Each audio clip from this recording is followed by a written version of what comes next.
Good evening, Quinnipiac. I'm Liv Dufault. And I'm Mike Iozzo. Coming up tonight on the Q30 Newscast, a former New Haven police chief has been hired to the university staff. And find out what students think about the new Quinnipiac parking. Plus, we're giving you information on the recent New York and New Jersey bombings. All this and more coming up on the Q30 Newscast. The racially insensitive Snapchat picture posted by someone who is no longer part of the Quinnipiac community is catching fire for its negative message. The student who posted the photo, as I just said, is no longer with us as a part of the Quinnipiac community, and more than just Quinnipiac is speaking out about the Snapchat. Mark Thompson, Executive Vice President and Provost, sent an email earlier today sharing that the student who posted and captioned the photo was solely responsible and is no longer in the Quinnipiac community.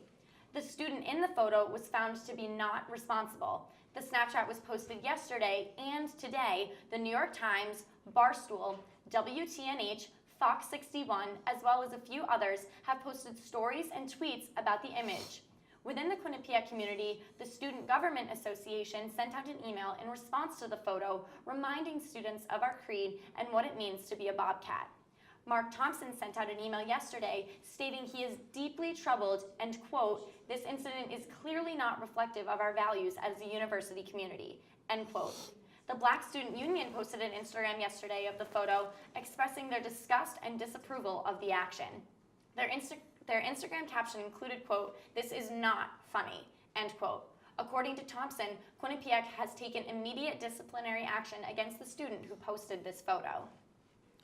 Quinnipiac's field hockey team left the MAC this year, entering the Powerhouse Five Conference.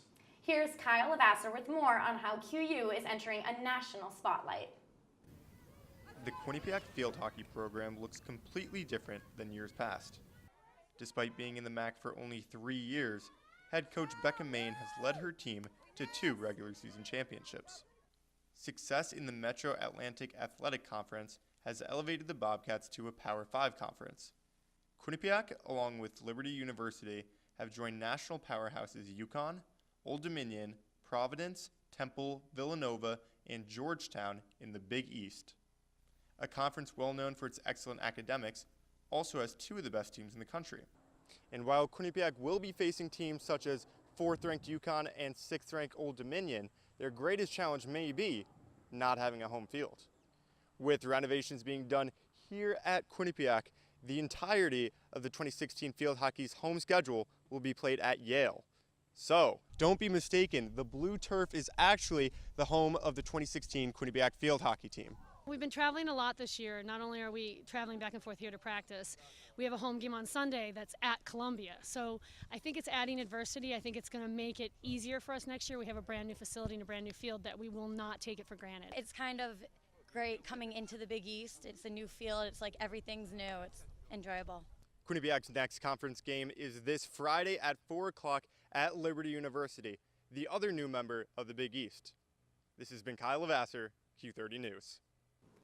Quinnipiac has hired former New Haven Police Chief Dean Esserman. He will be examining Quinnipiac's emergency response plan to make sure the university is keeping our community as safe as possible. Esserman resigned as the New Haven Police Chief on November 7th, and New Haven officials said the resignation was a mutual agreement after Esserman behaved inappropriately on multiple occasions. Assistant Chief Anthony Campbell will serve as interim Chief of Police for New Haven. Here today, a Quinnipiac shuttle caught fire and pulled into a North Haven gas station. The back of the shuttle was engulfed in flames and came within a few feet of the main pump. The 2 women on the shuttle escaped without any injuries, but the cause of the fire is still unknown. And here tonight, we actually have this student who is on the bus with us. We have her here to explain her story and talk about what happened. So hello, Chelsea. How are you? I'm good. Are you safe? You're Yes, safe now. Thank thankfully. goodness. Well, we're very happy to have you. Thank you so much for coming on the Q30 problem. Newscast. So tell us, when did you and your driver realize that the shuttle had caught on fire? Well, first we had gotten off the exit. We were going to the North Haven Shopping Center, and you started to smell like smoke in the bus, and you could like see the smoke. And then she was like, "Well, this isn't good." And as soon as we came off the exit, the bus like shut off, like the engine shut off. So the only thing she could do was pull into the park, into the gas station, and then it was getting worse and worse, the smoke, and she's like, we have to like get out of here. So then we got out and the smoke progressively got worse. We moved away further from it because we didn't want to be anywhere near it. And then that's when the fire started to build up. So what were your first thoughts when you realized, oh my gosh, this shuttle is catching fire right now? To be honest, at first I didn't think much of it. I was like, because I've seen cars like smoke before. I was like, I'll just get to Target. I'll be fine. Like, no biggie. And then it got worse, and I was like, this is actually kind of a serious problem. And it was pretty scary at first because it could have gotten way worse than what happened. So did you feel safe with your driver? Did she respond appropriately? She was wonderful. She made sure I had everything. She made sure we got off the bus. She made sure we were safe, far away from like the incident, and she was always checking up on me the whole time. She was great. Awesome, and Yeah. I mean, thank goodness for her. Yeah. You guys are still here. And just tell me a little, any other thoughts or feelings? Do you feel safe now riding Quinnipiac shuttles? What do you feel like? I feel safe. I think that there may need to be some revamping with like making sure that all the shuttles like are getting checkups like regularly to make sure that there's nothing wrong with them. But I mean, I would ride the shuttle again. I mean, she handled it wonderfully, so I feel safe. Well, we're so happy that you're safe, and thank you so much for joining us on No the Q30 problem. It was Newscast. my pleasure. Thank you. 2 separate bombs went off on Saturday in New Jersey and New York City, injuring 29 people. The first bomb exploded at 9:35 a.m. in a trash can at the start of a Marine Corps charity race in Seaside Park, New Jersey. Nobody was harmed. The second bomb went off at 8:30 p.m. between 6th and 7th Avenue in the Chelsea neighborhood in New York City. The explosion left 29 people with minor injuries, and all were released from the hospital by Sunday morning. New Jersey police have detained the subject suspected of the bombings after a shootout. Ahmed Khan Rahami is a 28-year-old American citizen who was named a person of interest over the weekend. Still to come on the Q30 Newscast, the fire department paid a visit to York Hill last night. And Quinnipiac is hosting active shooter seminars. Plus, we're talking politics. All this and more still to come on the Q30 Newscast.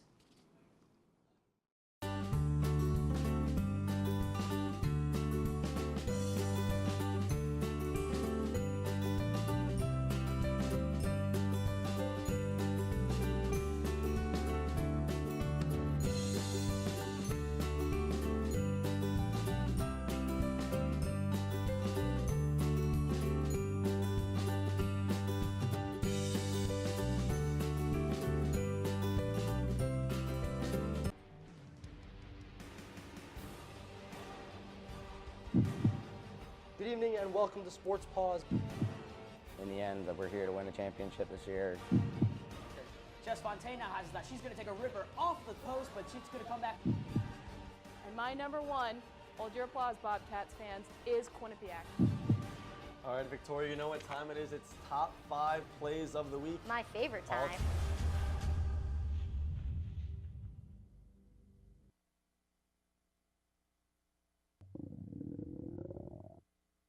I could really go for a Ray and Mike sub right now. Come to Ray and Mike's and try our Philly chicken and cheese for just over $4. Giant cheesesteak subs and mouth-watering boar's head sandwiches for as low as $4.75. Q-Cash accepted just a mile down the road on Whitney, here at Ray and Mike's. This week's trending topic is #that.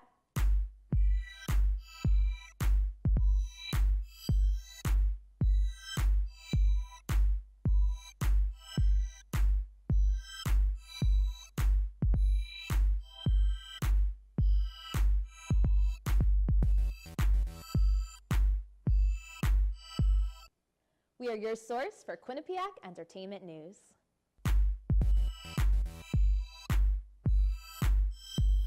Welcome back to the Q30 Newscast. So Mike, I'm really wondering what the weather's going to be like this week so I can pick out my outfits. I'm wondering too. I think we actually have Kristen, our weather girl. She's got our full newscast report right now. Thanks, guys. I'm Kristen Karen. Tonight's forecast, we have 55 degrees and partly cloudy for our last official day of summer. Tomorrow, first official day of fall, 82 degrees and sunny with a light wind. Great day to get out there on the quad, do some homework, hike Sleeping Giant.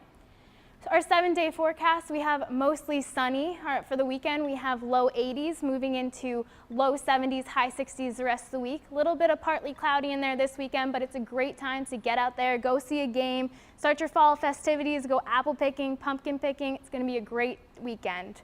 Thank you. I'm Kristen Karen. Back to you guys at the desk. Thanks, Kristen. Last night, students living on the 8th floor of Crescent left a tray of cookies baking unattended. Battalion Fire Department Chief Rich Otlowski gave Q30 the full scoop and told us that while the students on the 8th floor were baking these cookies, they left them unattended and the cookies ended up catching fire. So it caused a lot of smoke to be isolated into the room. Public safety arrived before the fire department to put out the fire using fire extinguishers. And when the fire department showed up, they used fans to air out all the smoke from the room so students could return safely back to their dorms. Thankfully, nobody was harmed during this incident. With the elections quickly approaching, a lot is going on in the political world. Here is Carrie with more on the Trump versus Clinton feud. Thanks, guys. With Election Day just 47 days away, the 2016 presidential campaign has brought yet another controversial issue to the table. Do voters have the right to know the medical history of the candidates? Secretary of State Hillary Clinton was forced to take a few days from the campaign trail following an incident in which she stumbled while trying to quickly depart a 9/11 memorial service in New York City. Clinton reported that she was feeling overheated, but was later diagnosed with pneumonia. This episode ultimately has caused Clinton to fall behind in recent polls. Last Thursday, Donald Trump appeared on Dr. Oz to reveal and discuss his medical records. During the interview, Trump stated, "I believe presidential candidates must disclose their records because you have an obligation to be healthy. You can't do the work if you aren't healthy." During the interview with Dr. Oz, Trump allowed Dr. Oz to reveal Trump's comprehensive medical exam. The exam revealed the only medication Trump takes is for cholesterol control, and other than hay fever, Trump is in excellent health. After reading the report, Dr. Oz told the viewers, "If a patient of mine had these records, I'd be happy and send them on their way." Secretary Clinton has agreed to consider going on Dr. Oz to reveal her medical records, but is yet to commit to a date. That's all for this week's politics. I'm Carrie Golden. Back to you guys at the desk. Thank you so much, Carrie. Quinnipiac is encouraging all students and faculty to attend active shooter training sessions. Due to increased acts of violence on college campuses, it is important for the Quinnipiac community to increase its preparedness.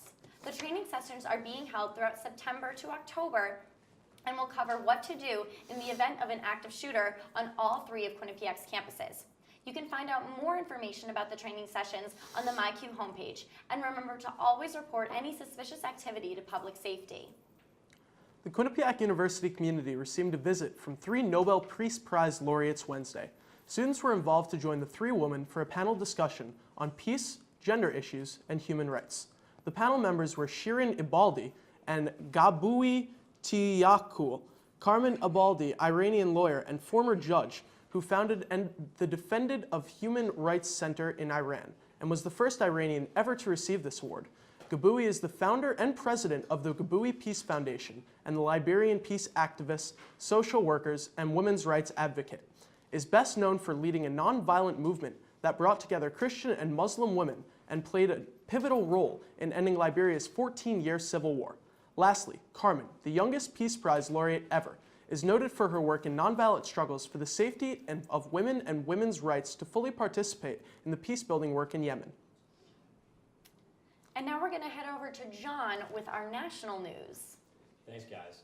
In national news, former President of the United States, George Bush Sr., allegedly said he'd be voting for Hillary Clinton in the 2016 presidential election. This comes as a surprise to many, as Bush is voting outside his party.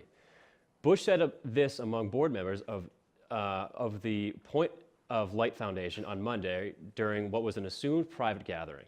This was not a formal announcement, and some members in the room did not recall him saying this. The Bush family representatives declined to speak publicly about this matter. Kneeling before the national anthem has spread to more than just football players. Cheerleaders at Howard University were seen kneeling during the anthem this past Saturday. A picture was posted of the cheerleaders by Howard University's Executive President of Communications, Zachary Johnson, on Twitter, and has received over 6,700 retweets and over 10,000 likes. The movement was started by 49ers quarterback Colin Kaepernick. after he sat during the national anthem at a preseason game in August. His actions have now spread to college and even high school athletes all across the country. A teacher in Fayetteville, North Carolina, is under fire after a lesson where he stepped on, burned, and ripped an American flag on Monday. Lee Francis, a teacher at Massey Hill Classical High School, was trying to demonstrate free speech and use the flag as part of his lesson. After stepping on the flag, 2 students left the class and another came up and tried to take the flag from him. Francis defends this lesson, saying that he wasn't trying to offend students in any way. Many members want Francis to be fired. He has been suspended and expects to meet with the superintendent of Cumberland County Schools later on this week. That's it for national news, guys. Now back to the desk.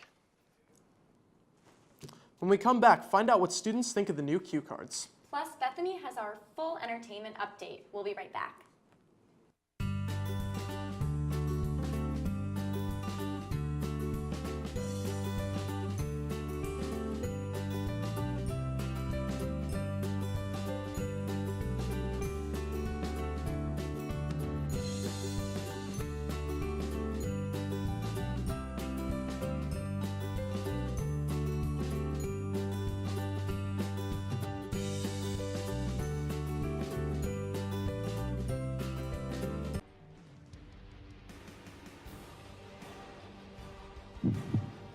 Good evening and welcome to Sports Pause. In the end, we're here to win the championship this year. Jess Fontana has that. She's going to take a ripper off the post, but she's going to come back. And my number one, hold your applause, Bobcats fans, is Quinnipiac. All right, Victoria, you know what time it is. It's top 5 plays of the week. My favorite time.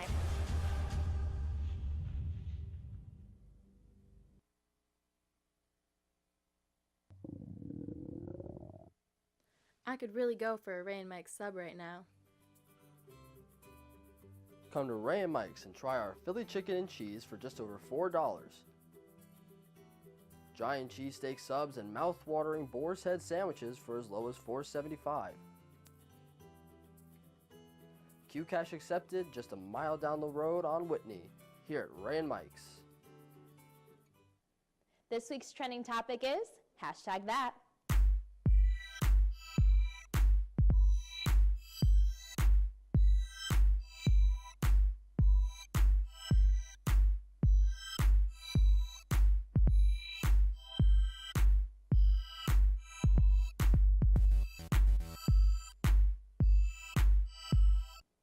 We are your source for Quinnipiac entertainment news.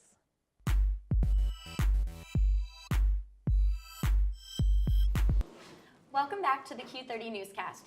Each year, Quinnipiac Residence Hall Council hosts an annual hall brawl. The event includes various outdoor activities which students form teams to compete for a final prize. This year's prize was Insomnia Cookies. Any and all students living on main campus in freshman and sophomore housing can participate. This year, students living in Old Village won the brawl. We talked to one of the winners, Ricky Jowdy, about his experience. Have you seen the new cue cards? Our very own Mike teamed up with Callie and Matt to talk to students about what they think of what the new cue cards look like. The logo is the first of many changes to happen to Quinnipiac this year. This past week, the cue card office has started to give out cue cards with a brand new design. While some students are lining up to get the new card, many others are very upset with this change. I like the new cue card better. Why do you like it better? I think it has a cleaner look, and I think that it shows the new Quinnipiac logo well. I would have to say the new one. I just think it looks better, and it looks like classier. I guess I like the new one better. The new one doesn't look as professional as the old one. I really like the old one with the old logo. The new logo, it just doesn't look right. I like how the picture is bigger on the old cue card. It makes it look, I don't know, more professional, and it's easier to identify who you are. The new cue card, by most students, is seen as a cleaner and more modern-looking design, but others miss the more colorful, professional look of the old one. I really like it a lot. It's very minimalistic, and it has a very modern design. Being a sophomore, seeing anything like that that's kind of so important to the school changing in such a drastic way just makes me feel like it's too big of a change, and I think they could have done it a little bit better, made it a little bit more colorful. It's almost like they digressed rather than enhanced it. This new cue card has definitely incited some controversy within the Quinnipiac community. What's your stand on it? I'm Mike Iozzo reporting for Q30 News. This past Friday, QU After Dark hosted an event with professional magician Stephen Brundage.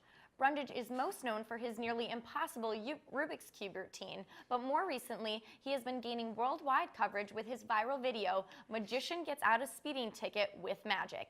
At only age 24, Brundage has been practicing magic for over half his life. He has been seen on shows such as America's Got Talent, Good Morning America, NBC's The Today Show, and The Steve Harvey Show. This year's Fall Fest was a huge success. Student programming board strayed away from the traditional country music theme and featured Time Flies, a very popular hip-hop duo from Boston. Hey Days, a pop band stemming from New York, opened. The festival featured a variety of food trucks, including a barbecue, ice cream, grilled cheese, and cupcake truck. A picture booth was also available for no extra fee, so students could keep memories of this year's Fall Fest with them throughout the year. It's been a shocking week for Hollywood. From historic wins at the Emmys to the end of Brangelina, Bethany Fernandez has your entertainment report. Thank you guys. This weekend was big for television as ABC broadcasted the 68th Primetime Emmy Awards on Sunday. The host, Jimmy Kimmel, awarded Emmys throughout the night to fan favorites like Game of Thrones. The series was the supreme winner of the night, winning for drama series, production design, casting, costumes, directing, makeup, prosthetic makeup, sound mixing, special visual effects, stunt coordination, and writing. Game of Thrones became the most awarded series in Emmy history. The People vs. O.J. Simpson, American Crime Story, made its mark by scoring wins for limited series and for some of its actors. Other awards were given to Veep for comedy series and The Voice for reality competition series. Actors from Mr. Robot and Orphan Black, Saturday Night Live, Downton Abbey, and more were awarded for their excellence. The evening brought about big wins and even bigger expectations for next year's TV industry. As for celebrity relationships, one of Hollywood's highest profile marriages is over. Angelina Jolie's lawyer confirmed that the actress has filed a divorce from husband Brad Pitt. Jolie claimed differences in the divorce papers. The couple, who married in 2014, has been together for 12 years. Jolie is seeking physical custody of their 6 children and asking the court to grant Pitt visitation rights. Divorce is not new to the couple since this is Jolie's 3rd marriage and Pitt's 2nd. The family asked for privacy at this time. The newly Emmy Award-winning series The Voice had its season 11 premiere on Monday. Miley Cyrus and Alicia Keys debuted as judges to replace last year's Pharrell Williams and Christina Aguilera. This is the first time on the show that there are 2 women judges on the panel. Blake Shelton and Adam Levine still remain the show's only original judges.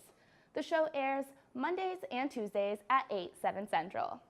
Kim Kardashian and Kanye West fans were erupting on social media after discovering a special gift West shared with his wife. West gave Kardashian a 2nd diamond engagement ring. The rapper's gift closely resembles the original engagement band he gave his wife back in 2013, the massive 15-carat Lorraine Schwartz design. That's all I have for entertainment news. My name is Bethany Fernandez. Back to you guys at the desk. Thank you so much, Bethany. Now, on to sports. They're always a hot topic here at Quinnipiac.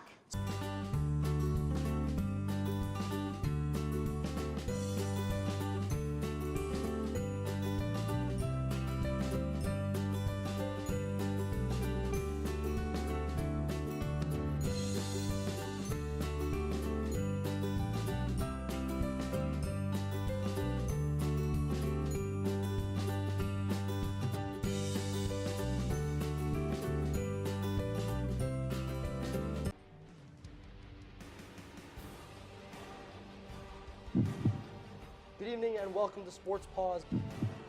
In the end, we're here to win the championship this year. Jess Fontaine now has that. She's going to take a ripper off the post, but she's going to come back. And my number 1, hold your applause, Bobcats fans, is Quinnipiac. All right, Victoria, you know what time it is. It's top 5 plays of the week. My favorite time.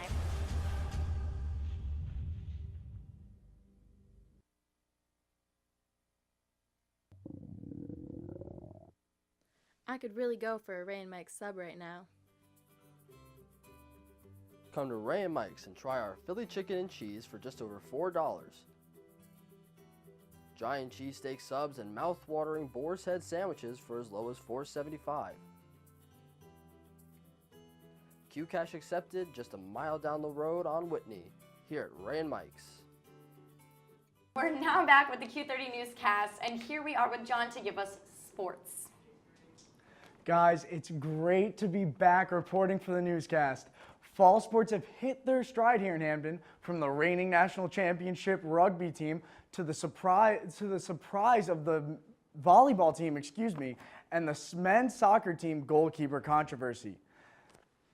Now, athletics have created a buzz around campus, and that buzz kicks off the first edition of Franklin's 4 of this semester. Number 1, rugby is rambling through its schedule with ease. After winning the national championship last year, the rugby team has started where it left off, getting out to a hot 3-0 start. In its 3 wins, it has had a margin of victory of 140 to 22. That's a 118-point differential. A big key to this season for the Bobcats is that they will only play 1 game at home, but so far, Becky Carlson's team has not shown any sign of taking the foot off the gas pedal. Number 2 of the Franklin's 4, volleyball is set to continue its hot start, pun intended. Chris Saplinski's squad came into this season after winning just 3 games in the 2015 season, but 2016 has spelled out a different story for the Bobcats. With the help of a solid freshman class, including the likes of setter Maria Pansari and libero Alejandro Rodriguez, the team is set to take the MAC by storm after starting out undefeated in 2 MAC games against Rider and St. Peter's. The Bobcats will take on other undefeated MAC foe Siena this week in a tale of the unbeatens. And now, guys, number 3, field hockey starts out with a feast on the Big East.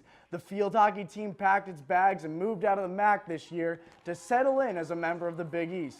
After a tough 0-6 out-of-conference start, the Bobcats opened up Big East play this week against the Georgetown Hoyas. Quinnipiac went on to win the game 4-2 to get not only its first win of the season, but its first win as a member of the Big East. Graduate student Savannah Riley made history of her own, tallying her 50th career point on a first-half goal.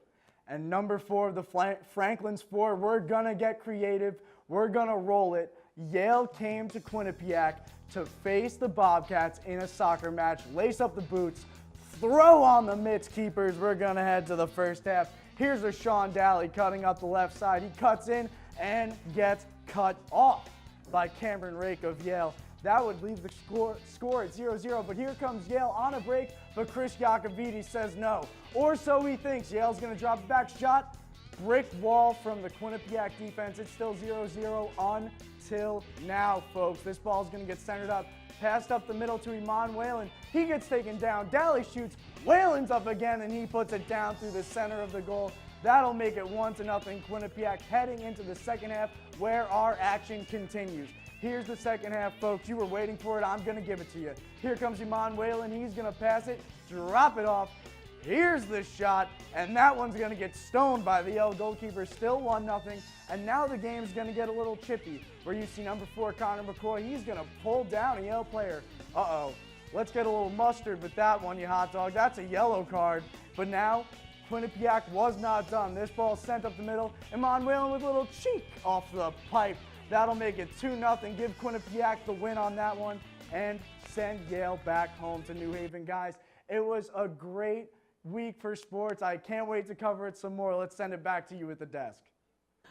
Thank you, John. That was amazing. We are so happy to have you back on the Q30 Newscast. Elementary school students in Hamden are utilizing a community event to get ready for an upcoming competition. You can go on the Q30 website where Janelle Cadigan has more on the town fundraiser that helps the kids in more ways than one.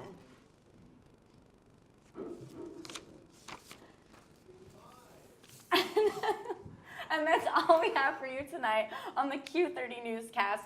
Please be sure to follow us on Twitter and subscribe to Q30 on YouTube. For more information about our shows, visit q30television.com. Thanks for tuning in.